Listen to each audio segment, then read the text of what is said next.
I told the alien generals she was beautiful. They forgot how to speak. First contact. The artificial gravity on Concordia Station always felt slightly off to Lieutenant Marcus Chen. After 3 weeks aboard the neutral space station, he still caught himself leaning forward when walking the curved corridors, compensating for a pull that wasn't quite Earth normal. Today, that subtle disorientation seemed fitting as he prepared for his first solo meeting with the Zephyrian delegation. "Remember, Lieutenant," Admiral Keller had told him during the briefing, "you're not just a translator anymore. With Ambassador Reynolds confined to medical, you're our primary diplomatic contact." Marcus straightened his uniform and checked his reflection in the polished surface of the viewport. At 32, his face had hardened from the eager ensign he'd been when the conflict began. 5 years of intercepting and decoding Zephyrian transmissions had left him with a remarkable grasp of their language, but little direct contact with actual Zephyrians. The door to the conference room slid open with a soft hiss. Marcus stepped inside and immediately felt the temperature difference. Zephyrians preferred their environment several degrees cooler than humans. 3 figures stood at the far end of the room, their tall, slender forms draped in the iridescent fabrics that denoted military rank in their culture. 2 males flanked a central figure who turned slowly at Marcus's entrance. Commander Nyara Vex stood nearly 7 feet tall, her skin a soft lavender that deepened to violet around her eyes and the ridges of her high cheekbones. Unlike the elaborate battle armor she'd worn in the few transmissions he'd seen of her, she now wore a fitted uniform that emphasized her powerful yet graceful physique. "Lieutenant Chen," she said in perfect English, her voice surprisingly melodic despite its formal tone. "Your delegation keeps sending me new faces." Marcus bowed slightly, a gesture of respect in Zephyrian culture. "Commander Vex, Ambassador Reynolds sends his regrets. I will be handling the preliminary discussions until his recovery." Her violet eyes narrowed. "Are you qualified for such responsibility, Lieutenant?" "I've studied your language and customs for 5 years," Marcus replied, switching fluidly to Zephyrian. "I believe understanding begins with communication." A flicker of surprise crossed her features, subtle but unmistakable. The 2 male Zephyrians exchanged glances. "Leave us," Nyara commanded them without taking her eyes off Marcus. They hesitated only briefly before complying. When the door closed behind them, she circled the conference table slowly. "Your pronunciation is impressive, though your intonation reveals your Earth origin." "As does yours, Commander," Marcus said with a small smile. "Though I've never heard a human speak Zephyrian with such precision." "I make it my business to understand my adversaries," she replied, stopping across from him. "Are we still adversaries? I thought the ceasefire meant we were attempting to become allies." Nyara's expression remained impassive, but Marcus noticed her fingers, 5 on each hand, just like a human's, tensing slightly against the table's surface. "Ceasefires end, Lieutenant Chen. The difference between an adversary and an ally is often merely circumstantial." Marcus met her gaze steadily.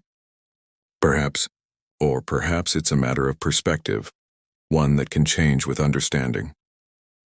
For a long moment, Commander Vex studied him with an intensity that made the air between them seem to vibrate. Then unexpectedly, the corner of her mouth curved upward in what might have been the beginning of a smile. "Perspective," she repeated as if testing the word. "An interesting concept to explore. Shall we begin?" As they took their seats, Marcus couldn't help but feel that something significant had just transpired. The first tentative bridge across a gulf of stars and misunderstanding that had claimed countless lives on both sides. What neither of them could know was how that bridge would soon become their personal path to forbidden territory. Cultural exchange 2 weeks into the negotiations, Marcus found himself anticipating his meetings with Commander Nyara Vex with an eagerness that surprised him. What had begun as formal diplomatic sessions gradually evolved into something more nuanced, especially during their evening debriefs when the other delegates had retired. "Your species places great importance on shared consumption of nutrients," Nyara observed one night as they sat in the station's observation lounge. Earth and the Zephyrian homeworld, Lysithia both visible as distant points of light through the massive viewport. Marcus laughed softly. "We call it having dinner together, and yes, it's important to us. Food brings people together." Nyara tilted her head, the ambient light catching the subtle iridescence of her lavender skin. "Fascinating. We consume for efficiency, not ritual. Would you like to try? Marcus gestured to the small plate of foods he'd brought. Simple things the station's synthesizers could manage. Cultural exchange through cuisine? Something flickered in Niara's violet eyes. Curiosity, perhaps.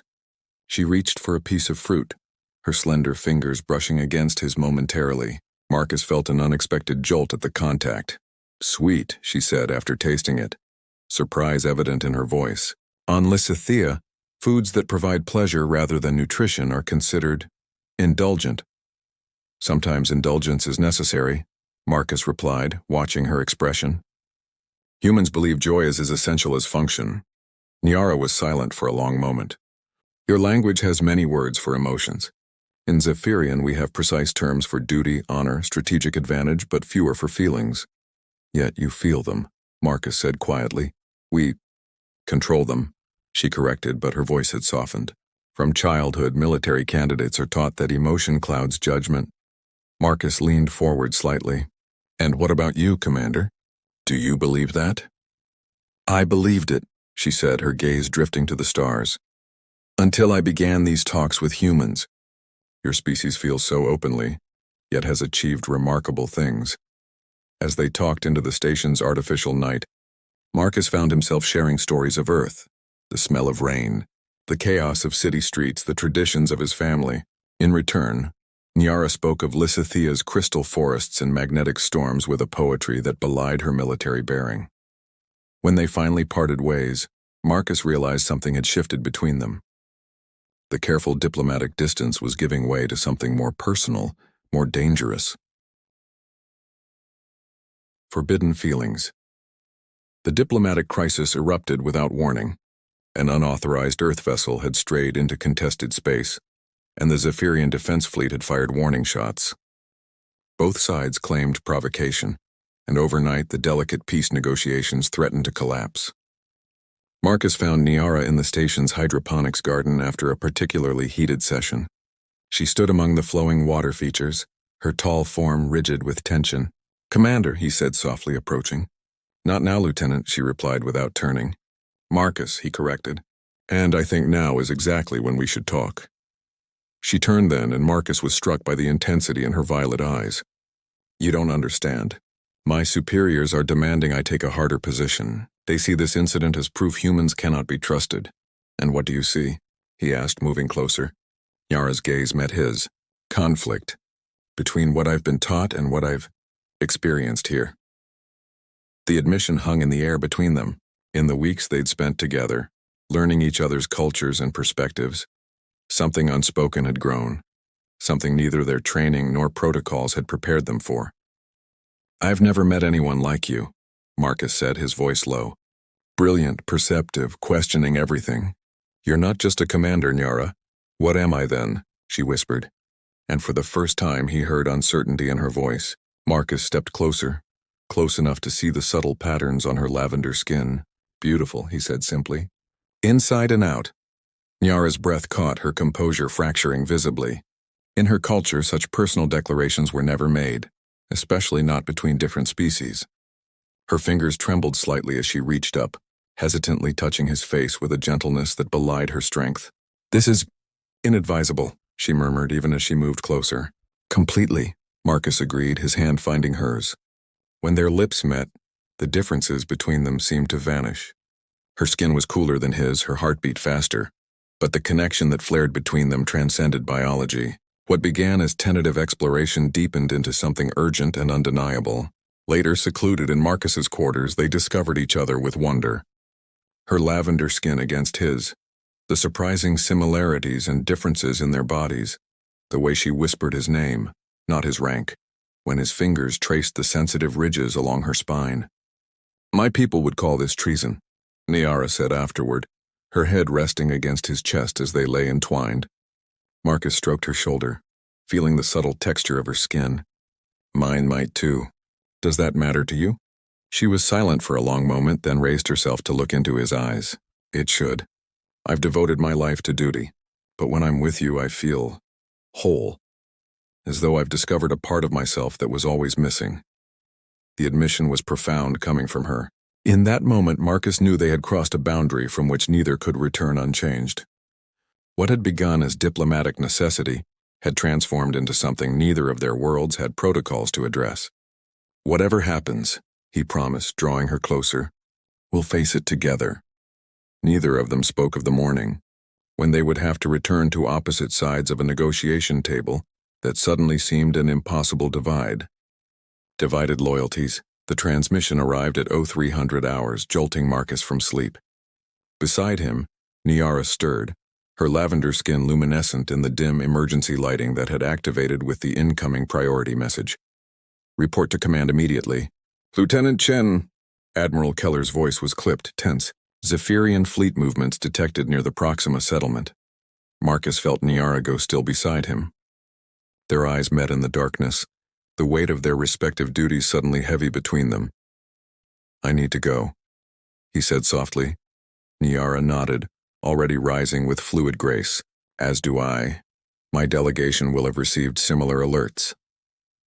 They dressed in silence, the intimacy of moments before giving way to the stark reality of their positions. At the door, Niara paused. "Whatever is said in those rooms," she whispered, her violet eyes intense, "know that it is not all of who I am." Marcus reached for her hand, squeezing it briefly. "Nor I."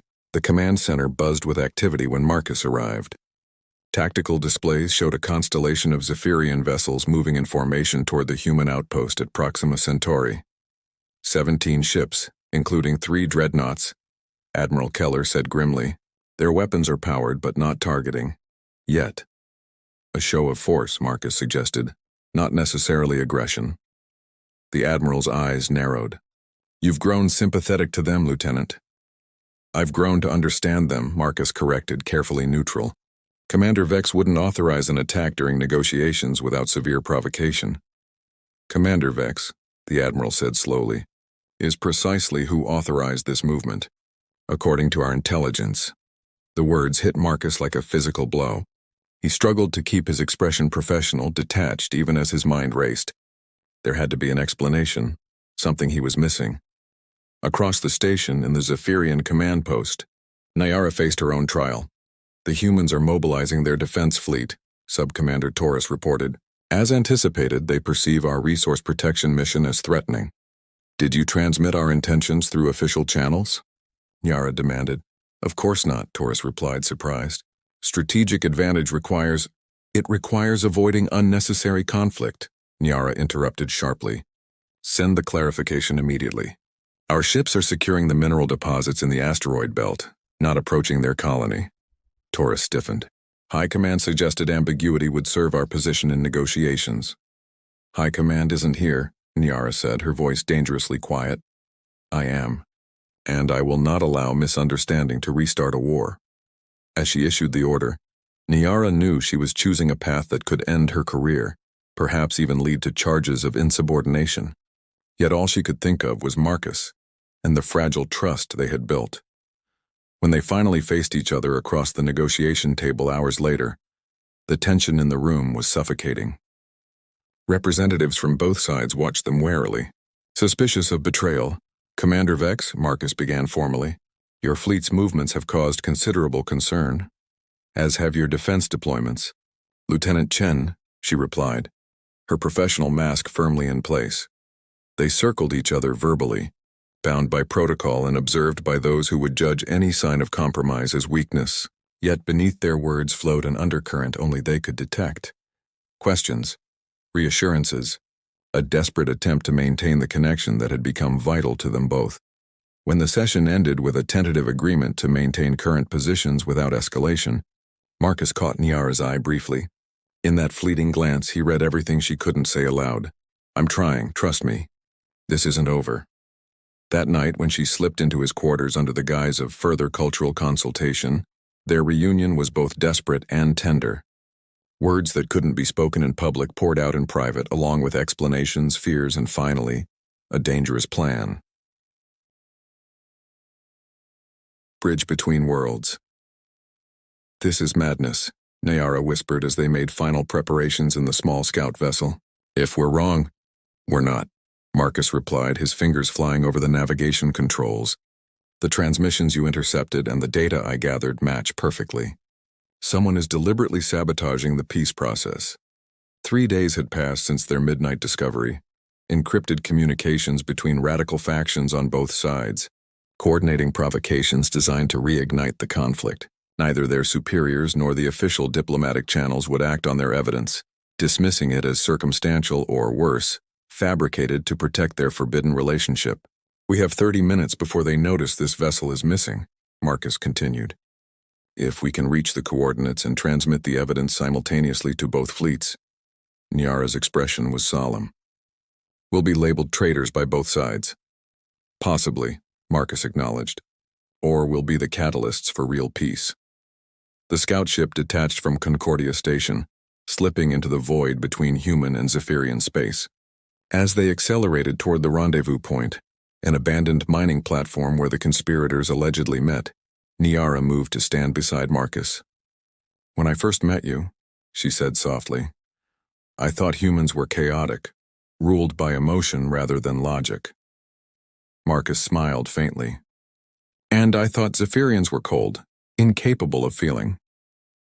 "We were both wrong," she murmured, her fingers intertwining with his.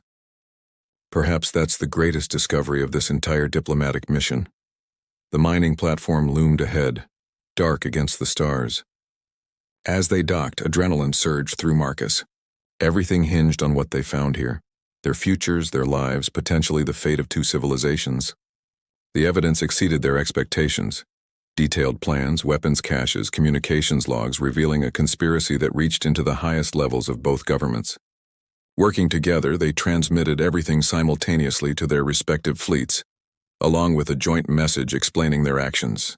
Then they waited, knowing response vessels would arrive within the hour, either to arrest them or to acknowledge the truth they had uncovered. "No regrets?" Marcus asked Nyara as they stood together, watching the first ships approach. She turned to him, her violet eyes reflecting the distant stars. "One," she said, her voice unexpectedly tender, "that it took the threat of war for me to discover what peace truly means." When she kissed him, it wasn't with the urgency of their previous encounters, but with a depth that spoke of future possibilities. Whatever came next, vindication or punishment, they had created something neither of their worlds had anticipated, a bridge between species built not of treaties and protocols, but of understanding and love. The incoming vessels hailed them. Together they answered. 6 months later, the Concordia Accords were signed, establishing lasting peace between Earth and Lysithia. The ceremony took place aboard the renamed Hope Station, with representatives from both worlds in attendance. Few knew that the true architects of the peace stood not at the center of the proceedings, but at the periphery, a human diplomat and a Zephyrian commander whose personal courage had revealed a conspiracy and changed the course of interstellar relations. "They'll write the official history without us," Nyara commented as they watched the dignitaries exchange formal signatures. Marcus smiled, his hand finding hers discreetly. "Let them. We know the truth." "And what is that truth, Marcus Chen?" she asked, her violet eyes softening as they met his. "That sometimes," he said quietly, "the most important diplomatic breakthrough begins with 4 simple words. You're beautiful. You know?" Nyara's laughter, once so rare, now a sound he treasured, filled the space between them. A private celebration of their own unlikely treaty, one that would continue long after the official histories were written and forgotten.